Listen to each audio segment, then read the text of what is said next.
You know, guys, I've been playing this game for a very long time, and I'm not a massive achievements guy, but simply because we're already in 1627, we got an amazing situation, I think I can try and go for the Anglophile achievement here, basically complete all of the English mission tree, which is not far off from what we got right now. We really just need to kill our ally, the Commonwealth, to get some provinces. We gotta kill the Ottomans to get the Egyptian lands, as well as all of the islands in the Mediterranean, conquer India, which we haven't really done much of, and parts of Indonesia, as well as some other colonial parts. Plus, we also gotta wait until the 1700s, because some of our missions are done after Enlightenment has struck, which is in the 1700s, so this video will include pretty much 100 years, give or take, of the campaign for us to get that achievement. But you know what? I'm doing it because I'm not sure what other game I'm gonna do as the English, in which I'm gonna go all the way into the 1700s. And I think you guys might enjoy to see the final part of an EU4 campaign. Probably less than 10% of EU4 players play up until this point, and there are some things that can be super fun that maybe you've overlooked because you just didn't get to this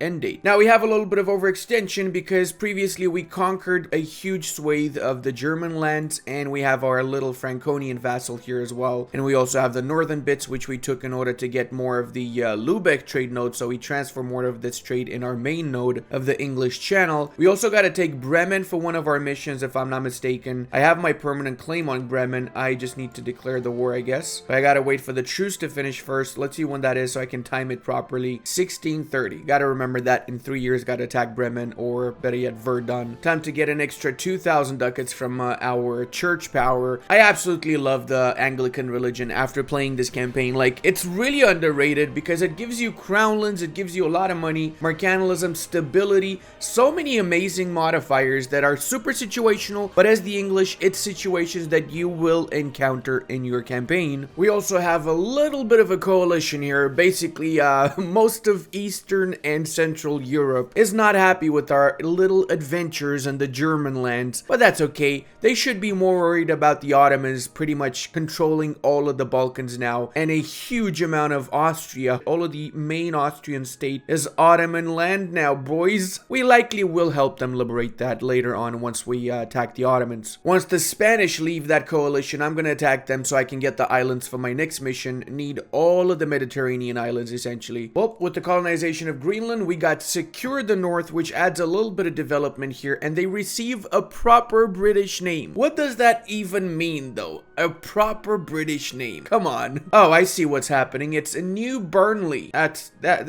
pretty British, actually. I just realized there's ivory produced here. I guess that's from all of those special Greenland elephants, isn't it? I'm just kidding. I know it's from walruses. Walruses have ivory. Just trying to point out that, you know, I know the meme. Whilst we're waiting for certain colonies to finish, we can also attack these boys over here and take more lands. This way we can create a new colonial nation in the Louisiana area as well. We're doing another cheeky war in the Australian lands at the same time, so we get our Australian colony for another mission required for Anglophile. Most of the missions honestly revolve around establishing a proper colonial empire and just being as British as we possibly can. Oh, okay, most of these provinces actually were given to my United Tobacco Plantation colony, so we're gonna have to attack Publica in order to establish the Louisiana colony. And now I know what you're thinking, Ludi, you have such great pronunciation of words. I know, it's just, it comes naturally to me. Finally colonized Bengugadoo, so we can do the colonized Spice Islands mission, which means we now got more claims on Bengal, and Bengal is a big boy, so it's gonna be a bit of a challenge. Glad to see that, finally a challenge. Truly the easiest way of solving issues with natives rebelling is to just kill them off. This way they cannot rebel if they don't exist. Just make sure you hide the evidence afterwards. We don't want anyone asking questions later and stuff. The gunpowder plot. Apparently some dude called the Gay Fox and his friend Robert Catsby decided to blow up the parliament. We're gonna just punish all Catholics as consequence, whether they took part or not. That's just how we do things here in the United Klingon. I also just realized that in order to do the industrial evolution mission, we just gotta dev this up a few more times here. Let's go up to 25, and booyashaka, we just got the industrial evolution. Scrollius Downius Maximus. That is one out of the way. I'm guessing we can also do wonderful. Get 8 monuments at tier 3. We just got to get 3 more monuments and upgrade. Totally not an issue considering we have 60,000 ducats and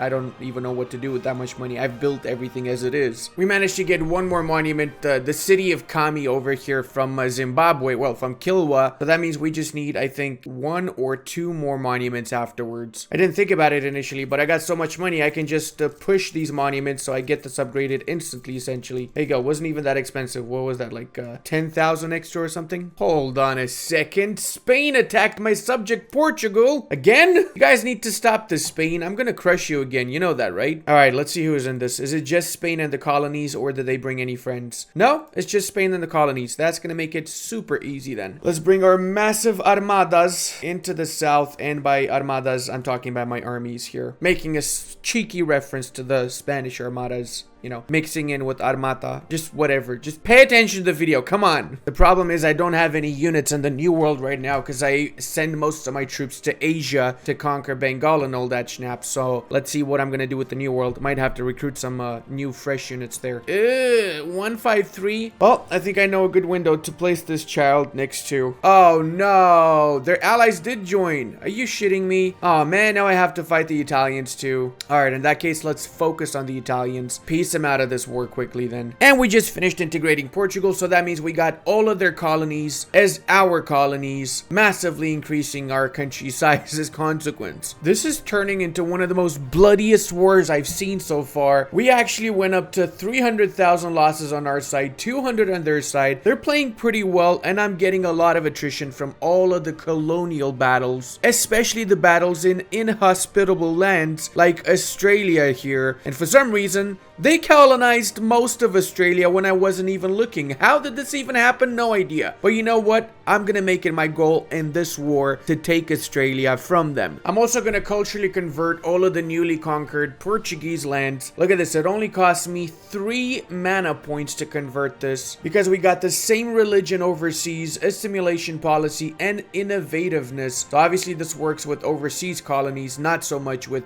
colonies on the European continent. I'm getting the feeling that by occupying all of Spain, I'm not actually getting the war score that I want. So I'm probably gonna have to invade some of their colonies in the New World. We do need to land on Corsica so we can take the fortification over in Sassari, since we want to take all of the western Mediterranean islands. I'm gonna have to do a little bit of a change of plans because taking the islands in the Mediterranean is a lot more expensive than taking half of the colonies that they have. So because of that, I'm gonna prioritize the colonies, and I'm gonna take all Australia, the Asian parts they have, and only a couple of the islands in the Mediterranean by comparison. I also love the fact that they do not give a single schnaps about me taking so much of Central America, but they would care more about me taking Little Mallorca, which I did, by the way. I did take Mallorca at least. So we got these islands, we got Corsica for easier access into Sardinia in the next war. We got most of their colonies in Asia, including a huge chunk of Australia. We let them keep the inside of Australia for now. As long as I got the coastline, I am a-okay with it. And we took a lot of their islands in Indonesia as well. They still have this massive area here, this chunk of Tidor or Timor, but we'll get that later. Let's go ahead and do our next mission now, which is charter the Southern Sea, because we did take the Australian lands. And all we got to do with the Spanish now is wait until 1666, a year that shall live in infamy because it's going to be the year in which the Spanish Empire collapses. And now, because we are on the point of colonies, we're going to be attacking Denmark so we can take their colonies too. They got a lot of stuff in the New World, like they got Vinland, they have Louisiana lands. Now I want to take all of that. I'm also going to promise the Commonwealth things, but I'm not really going to deliver anything. I'm just calling in the Commonwealth on my side because I plan on attacking Verden for Bremen, which is allied to the Commonwealth. So this way the Commonwealth does not help Bremen, and I can just kill 2 birds with 1 stone essentially. Oh hey, now we can see the entirety of the map, or most of the map anyway. Looks like Ming is pretty huge. Super surprised that they didn't collapse early on. Even more surprised by what's happening here. Oh my god, Japan formed but got half of its country annexed. Timurid's still alive. That is also shocking. And of course the Ottomans are a massive blob. Same goes for the Russians, which formed a little bit later in our campaign at least. Bruh, are you shitting me? 85%? Seriously? Can I actually get, you know, a siege in which I don't go up to freaking 85% for it to fall? I'm not gonna break up Trier because at the end of the day, I want to have fewer and bigger German countries rather than multiple smaller ones, which are really annoying. I am, however, gonna give some stuff back to Brandenburg. Totally not because I am a massive Brandenburgaboo. Actually, I'll just do that. 3 provinces is enough for the Brandenburgians. It's costing me Diplo points. I love Brandenburg, but you know, there's gotta be a limit of Diplo points for that love as well. And speaking of, I probably could get an alliance with Brandenburg afterwards, couldn't I? Especially because I returned their provinces. I got 120 extra relations with them now. Amazing. Why does the Commonwealth own Rupin? What? This is disgusting. Oh, we gotta fix that, man. All right, let's get Bremen for ourselves now. Get all the money we need to get as well. And war reps, transfer trade power. Transfer trade power is preferred. Let's go for that. Means that we can do the Control the Hansa mission now, giving us permanent claims on Danzig and Riga. So next target is going to be Danzig and Riga from our ally, the Commonwealth, for that particular part of the mission tree at least. I literally can take all of their colonies and it's only 42 aggressive expansion and not even 54% of the war score. That is beautiful. Let's see what we can take from their lands as well. I want to take Stade, so I have a connection between my Hamburg and my Bremen free cities here. And I'm also taking Gotland because it's a good trade province over here, as well as Bornholm because I want to take all the islands in because I'm a greedy bastard as well. That's also a reason why. Let's go for this peace deal. A Meschling. Now we don't need to worry about Europe for a while, since we only need those 2 provinces in the north. I guess what I could do is focus on India for the next bit, so the next 30 to 40 years, and then come back to these areas later on, once my truce is also over with the Spaniards and so on. Oh, we got a monument from Visby too. That's great. That means we can finally do that extra achievement. This means we can get British Mexico established now. Make them a crown colony, sure, and let's give them a proper British name. The East Indies. Get it? Because the East Indies, but Hindis because of the Indians in our country. Shut up. And of course, we also got Australia, or as we like to call it in England, the Federal Correction Center. Oh, hey, I forgot about this island here. South Georgia. Honestly, did not even remember this exists. Time to also start some wars in the colonies. I'm basically gonna ask my Brazilian and my bigger colonial nations to attack other colonial nations. Take note, when this happens, it's only the colonies fighting each other, so I don't have anything, you know, I can do with it. One more colony? Yes, sir. This is, of course, the famous Love Your Cousin land. There you go. That's what this place is called. And that was number 8. We now have 2 achievements in this run and 1 more that we have our eyes on, since we just upgraded the city of Visby to maximum possible upgrade here. Let me also make this a full state because I haven't done that yet. That means I can also upgrade this to a level 2 center of trade. Province of Minorca defected to Spain. I didn't even see him rebel.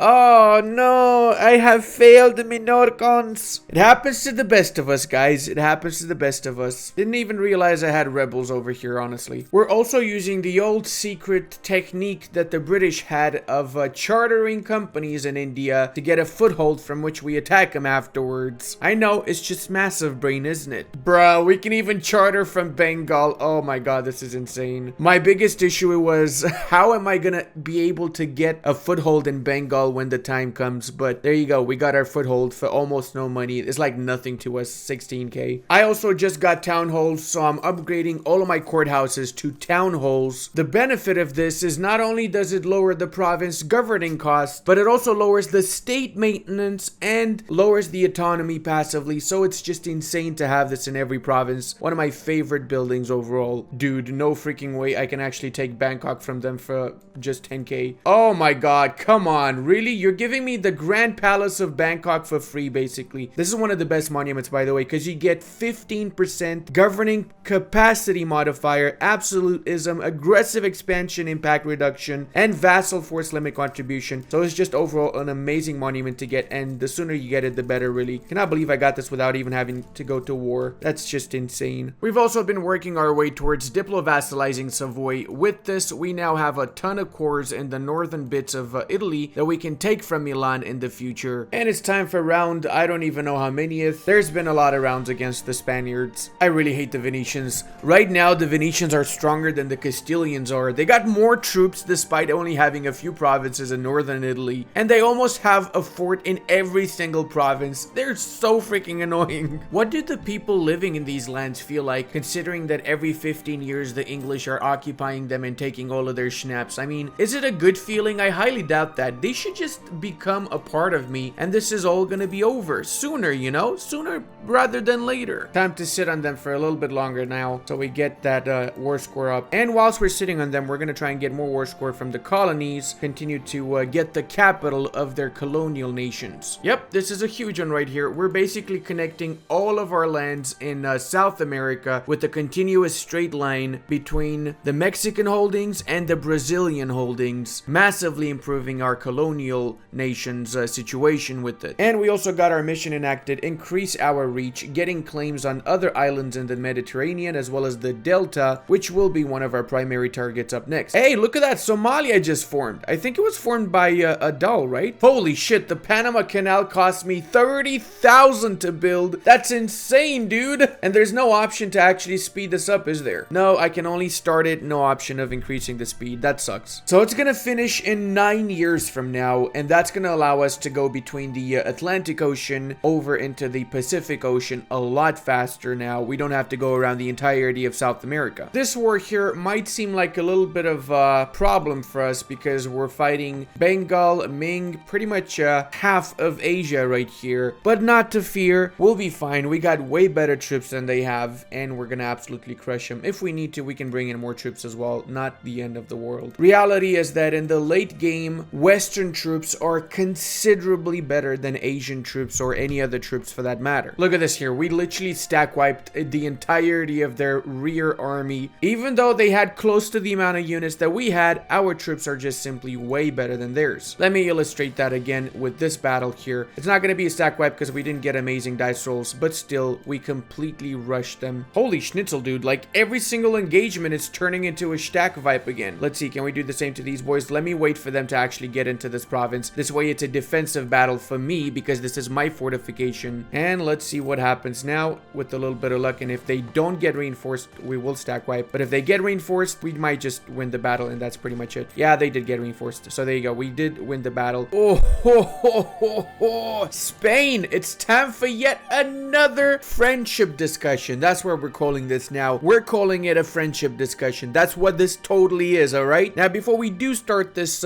friendship discussion with the Spaniards, I've been working a little bit on fixing my armies and my navies. Essentially, I've been upgrading them to the latest unit, the heavy frigate, and I'm trying to get 150 in each of these, so I'm keeping them in harbor until I do get that 150. For some of these, I'm actually going for 100 because I don't want to go too much over my naval force limit. I'm already like a lot over it. I did just realize though I have way too many transport ships. I got 100 transport ships queued up. You know what? I can change. I deleted 30 of that, so let's go with the 150 for the heavy frigates instead. This way we make more use of our units. 2 transport fleets is more than enough in my opinion. Now the big wars that we need to do up next are going to be the Ottoman War because we need to take the Egyptian lands, and of course one last war against the Spaniards so we can take the islands that they have. And I just noticed something really funny. Look at this, guys. Cyprus is still a vassal of the Mamluks. They've been a vassal of the Mamluks since the start of this freaking campaign, man. And not only that, but the Mamluks literally only have these 5 provinces in the south. That doesn't even make sense to me. Oh, hold on a second. I just realized something. I could vassalize the Mamluks and then I can feed them back. Oh my god. Yes, sir. Oh, snaps. I want to do that right now.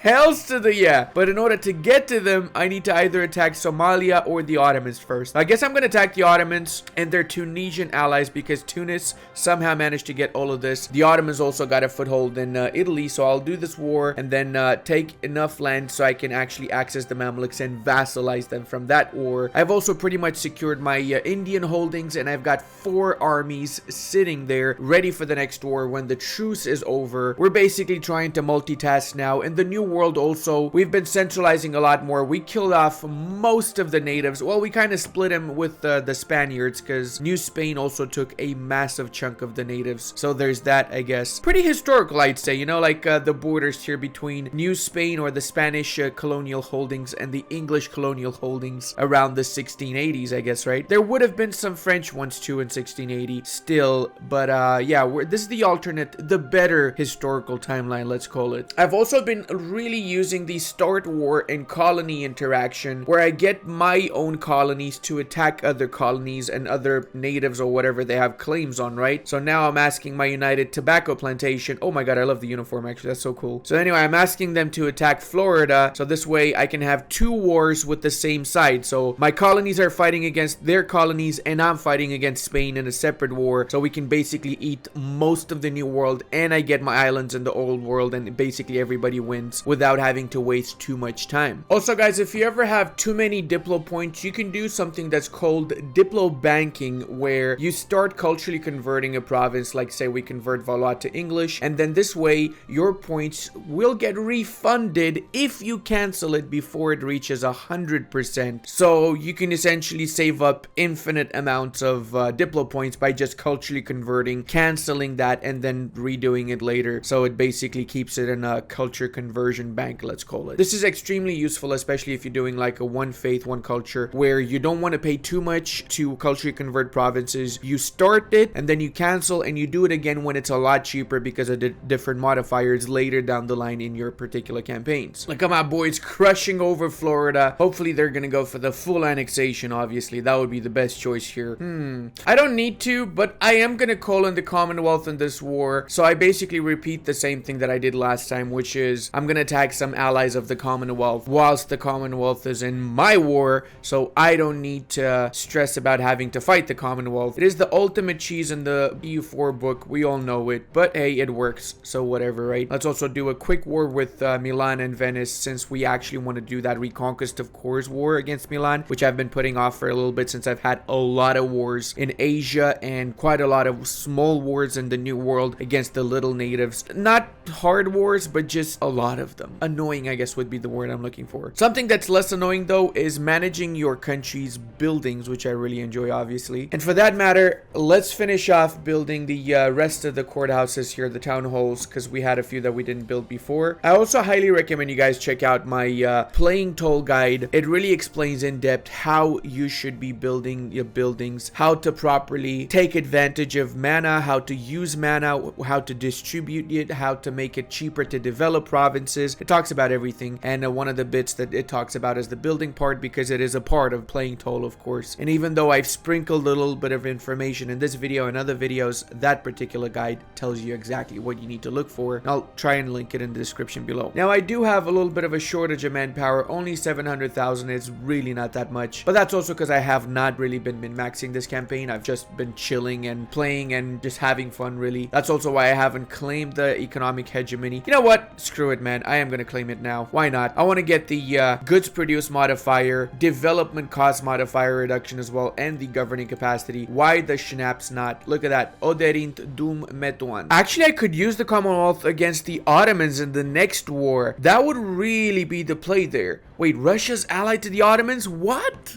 Why are they allied to the Ottomans, man? Holy mother of God. They're supposed to be mortal enemies and they're like bestest of friends. Of course, Austria also joins in a coalition against me rather than, you know, the freaking people that have taken half of their country. I mean, seriously, Ottomans quite literally took half of their country. They got 3 provinces left here. There's more Austria and Switzerland than there is in actual Austria. You know, I do like the Polish uniforms also. God damn, I never noticed that Poland's got such an epic sprite for the late game. Like, seriously, these guys bring on the drip, don't they? And yes, I know it's a little bit ironic that Poland, one of the most intensely Catholic nations in the world, is sieging down Rome. Just don't think about that too much. They'll make up for it when they help me take on the Ottomans, so it's all Gucci, okay? And it looks like Russia and the Ottomans just shared a massive chunk of the Timurids. They literally cut them down in size to... Oh my god, they took half of the freaking Timurid lands? What? Oh, no, you don't, Spain. Oh, no. Oh, they do. They really do. Holy mother of God. What is going on here? What is that morale they got there? Oh, they got papal blessing. Oh, and they got military drill. They've been waiting for this, haven't they? Need to bring the rest of my armies in there, don't I? Oh, hold up a second, because Mr. Poland is here, and they are absolutely kicking some Spanish bottoms. Let's bring our boys back into the fight in that case. Come on, kill them Sponards. Oh, wow. We did destroy their army, but we did lose a lot more troops than they did. Not sure I'm happy about that. Let's make up for that with sieging down the rest of their country and making sure that they have lost all of their colonies after this war. And I really mean it this time, okay? I'm gonna make their economy so trash that their colonies are gonna want to rebel right after this. Seems like we're out of land to colonize too, so I'm gonna be colonizing the eastern Siberian land, basically cucking over the Russians from reaching the coastline here. One thing that you could do whenever you run out of lands to colonize is go to one of your lowest development provinces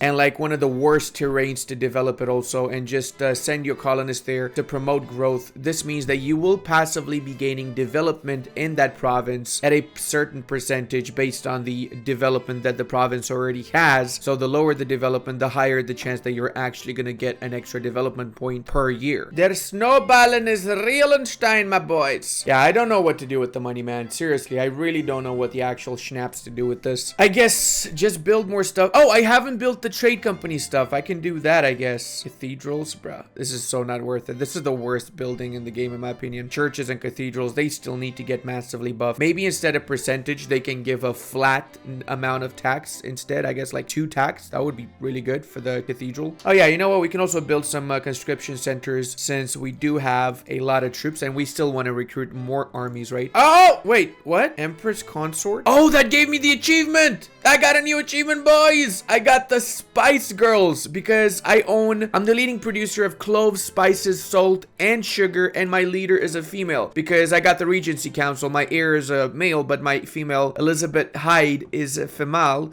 Completely random, but very cool. And my biggest issue is that the bigger my colonies grow, the more disloyal they're gonna be. So I have to either pay off debt or placate a ruler or decrease the tariffs also works, I guess. It's tough though, because I'm not getting much money from them anyway. I don't really see the point of having colonies really. In this game, 90% of the times it's just better to move your capital to the New World and just directly own the land than just have colonies, in my opinion. Just because of the extra merchants. I have enough merchants. I don't even know what to do with them anymore. I've assigned them pretty much everywhere I need to assign them as it is right now. Once more, I'm going to be navigating the intricate alliance systems of EU4 in order to maximize the amount of profit that I can make out of these wars. So what I mean by that exactly is I'm going to be attacking Morocco with the imperialism CB. I am not co-belligerating Ottomans, but they will be joining in the war because they're allied to the Moroccans. And then 1 month later, I can attack Tunis with the imperialism CB. And again, Ottomans will not be in the Tunisian war because they are already in my Moroccan war, and I can use the first war against the Ottomans to cancel their alliance with the Russians by just getting a little bit of war score. I only need like 10% war score to cancel that particular alliance, so just siege down Vienna and a few other parts. This way it's a lot more manageable taking out the Ottomans in the next war against them when I don't need to worry about the Russian front also. Or alternatively, what I could have also done is I could have called in the Commonwealth and given the Russians Commonwealth land in order to take them out of the war. Actually, the Commonwealth is willing to join me even now. So, yeah, sure. There you go. We brought them into the war, I guess. Together against the vile Ottoman horde, eh? Oh, wow. The Ottomans have 500,000 soldiers. And I'm kind of worried because I don't know where they are right now. And I have a suspicion there's like 400 of them sitting around here somewhere waiting to attack my 3 small armies. I probably should have brought more units here. But I got a massive contingent of my units also in the Indian lands because I plan on attacking India once more to get the 2 missions I need. I think I need this area and, if I'm not mistaken, the northern bits, and that's pretty much it. All right, gotta bring these guys back over to the Indian lands as well for that war, since we're gonna start that soon also. And I think a few of my generals actually died, so I need to recruit more generals. 1, 2, 3, so we assign these guys to the Indian detachments. There you go, 1 over here. Let's recruit more units too. Let's go up to 30 for each Indian army and 20 artillery minimum. I'm not getting more than this for each army because India is not that tough to handle. Their units are absolutely paper units compared to mine, and I've easily stack wiped every single army that fought my armies, even though I was outnumbered by a ton. After a mere 300 days, Fez has also fallen. Let's continue our escapade in these lands. Actually, no, I'm gonna focus on Tunis. So I gotta siege Tlemcen first, because I need to take Tunis out of the war before I peace out Morocco and the Ottomans. And I just got access to the counting house. This is going to skyrocket my economy. Check it out, boys. In London alone, building the counting house is gonna give me 2 flat ducats. That is freaking insane, dude. Like, by building the counting house in every single province I have, I'm gonna get an extra 500 ducats just from this one building per month. That is ridiculous. Probably more than that if I develop those provinces too. Hot damn, Poland strikes again. They just got Constantinople. I'm so happy with this. I might even give this province to them in the war deal if they wanted. Tunis also thought that they can just sneakily march their troops into the south of France, but boy were they freaking wrong. Imagine these dudes actually still had level 1 fort in their capital in the freaking 1700s almost. I mean, come on, Tunis, you need to up your game here, alright? Meltius Maximus Trupius Bengalius. Yay, go Commonwealth. You guys see them stack wipe that Ottoman army? They're like my favorite Commonwealth right now. Better than that Lithuanian Polish one that people talk about nowadays. Honestly, I have to say one of the most underrated missions in EU4 is the Take North India that the British have, because check this out, guys. Until the end of the game, we get Tolerance of Heathens +2 and 25% National Manpower modifier. If you really want to min-max, and clearly I have not been min-maxing in this campaign, you could do this as another country that forms the British and just takes advantage of this permanent modifier. You can mix it in with other manpower modifiers from, say, Byzantium and other countries like that, and it can really absolutely snowball the amount of manpower that you get. Plus, you get a permanent claim on the entirety of India, so it's gonna make it super easy to conquer the rest of this, whatever is left here. Oh, we got quite a little bit actually, because I've only been focusing on the provinces that I needed for my missions. I didn't conquer the entirety of India. There's still a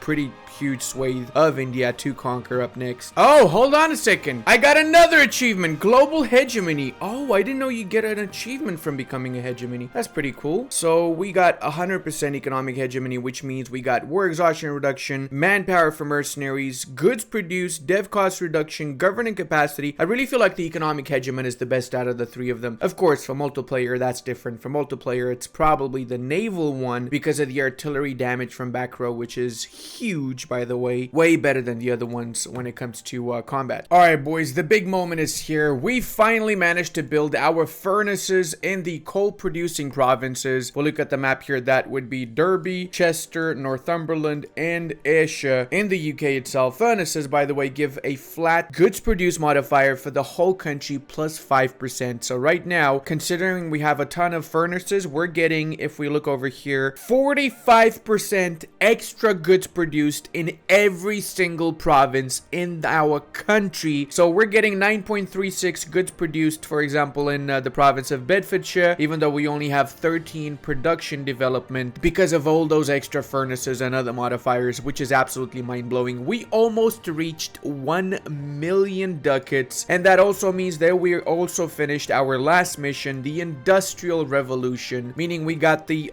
ultimate achievement of Anglophile, the last achievement here on this list. So overall, not a bad run. I managed to get 5 achievements, a couple of which I didn't even know existed, to be fair.